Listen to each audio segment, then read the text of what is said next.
Bengals lost to the Titans. Holy good God, what the hell happened? Is Joe Burrow hurting his team by playing? If I'm a Bengals fan, I'm pissed at the coaching staff. I think panic is advised about the Bengals at this point. Look at the release. There's your separation. Great route. Stutter and go. Gets by clean. That is unbelievable. Maybe the greatest catch I've ever seen. I'll tell you what was not a good loss, and that was the Bengals loss to the Titans. Holy good God, what the hell happened with Cincinnati? All right, T. Higgins did get hurt, potentially fractured some ribs there. He doesn't want to miss any time, so I don't know. We'll see. We'll see if he misses. I think he'll end up missing a couple weeks, just, for the health of the team or whatever it is. Okay, but the question remains. So I don't know if you saw the opening, first couple of drives. They had some very clear objectives they were trying to get done, scripted plays that we don't really see from the Bengals offense.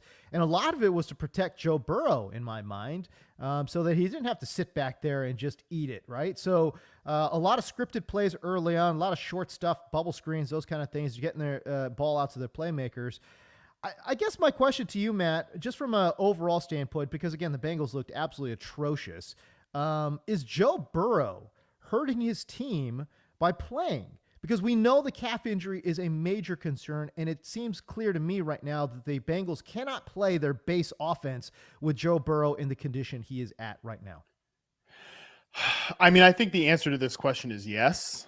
But I'm not blaming Joe Burrow for this because, well, clearly, yeah. Players play. Like, I mean, that's the thing is, like, if you give the guy the option and he can physically take the field, if I'm a Bengals fan, I'm pissed at the coaching staff because I think they needed to have a real hard look in the mirror and be like, look, and I've brought this up many times, but the quote from Jamar Chase where he said, I don't want to see Joe until week 5. Right. I mean, I've seen Joe Burrow for 4 games now. We're about to head into week 5 and I haven't liked what I've seen either. Like, if I'm Jamar Chase, I'm still thinking about that. But look, I think the reality is that this coaching staff, Zach Taylor and the guys, didn't want to imagine what life is like without Joe Burrow. But the crazy thing is, James, this is life without Joe Burrow, like what they're living right now, because I know that he is physically out there. Number 9 is out there for the Bengals, but nothing that Joe Burrow is capable of doing right now is what we believe out of Joe Burrow. I mean, you said it perfectly that they're trying to get it out quick. They're not asking him to improv in the pocket. By the way, he can't, because he needs to behind this offensive line, which I don't know. I don't feel so great about that Orlando Brown signing that everybody gave him a real round of applause for in the offseason. And they've improved their offensive line from non-functional to sub-league average. But when you have a sitting duck quarterback behind sub-league average, I mean, this is the reality of it. The Bengals are basically built, they're so specifically built as Joe Burrow's team, which is not a crime, because Josh Allen's Buffalo Bills are built to be Josh Allen's Buffalo Bills, and Patrick Mahomes' Kansas City Chiefs are built this is what it looks like when you build the offense completely around a quarterback. But they're not he's not that quarterback right now. So this is what it looks like. They can't run the ball. They're 21st in rushing success rate. Yards per carry truthers, get out of here. With Joe Mixon's yards per carry from last game, give me a break. They're not a ground you into the dust type running game. This team is built to be, we have Jamar Chase, we have T. Higgins, we have Joe Burrow, who can throw the ball down the field in perfect position for these guys and give them a chance. But the current version of Joe Burrow is not that. It's tough to see right now this Bengals offense operate, because again, I just go back to, they can't just run their base offense. I mean, they're trying to, they're trying to just, smoke and mirrors right now, just trying to get by. Honestly, I know they didn't put a lot of points up, but those first couple drives actually were relatively successful. They were moving the ball down the field against the Tennessee secondary that is clearly bottom 5 in the NFL. I'm not speaking out of turn by saying they're bottom 5. Quite generous. You can make it, yeah, exactly, right? You could make the argument that they're the worst in the NFL in terms of the overall secondary, right? There's a lot of metrics that would suggest that there's certainly, the one of the 2 or 3 worst secondaries in the NFL. But we'll just say bottom 5, okay? So they were moving the ball downfield, and they didn't convert into touchdowns, but they were able to move that ball. It didn't look that bad. So I guess the question for me remains, Okay, so the coaching staff actually had an idea of like, all right, well, this is how we're going to get around it. But then why did they abandon that?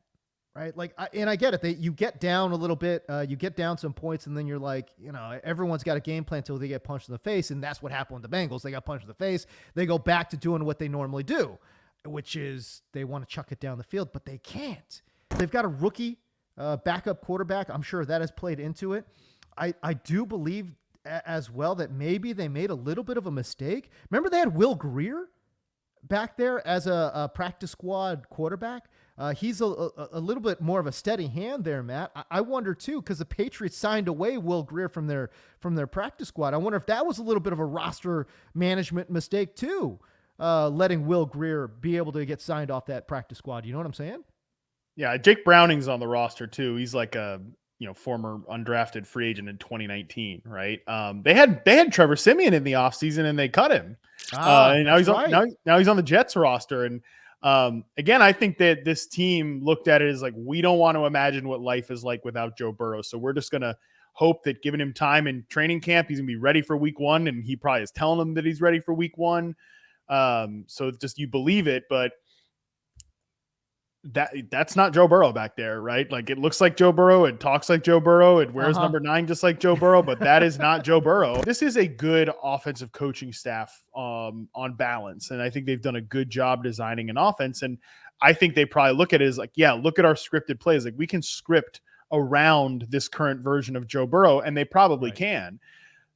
The problem is, like, your scripted plays are your first 15. And there's a lot more plays throughout the course of the game than 15. So once you get off that script and you're just calling within the flow of the game, that's when it suddenly starts crashing down and you're watching it. And I mean, I know they won Monday night against the Rams, but it was just as painful to watch that offense against the Rams. Sure. Like, they had Jamar Chase doing. Carried. I mean, yeah, the defense carried, and Jamar Chase was awesome.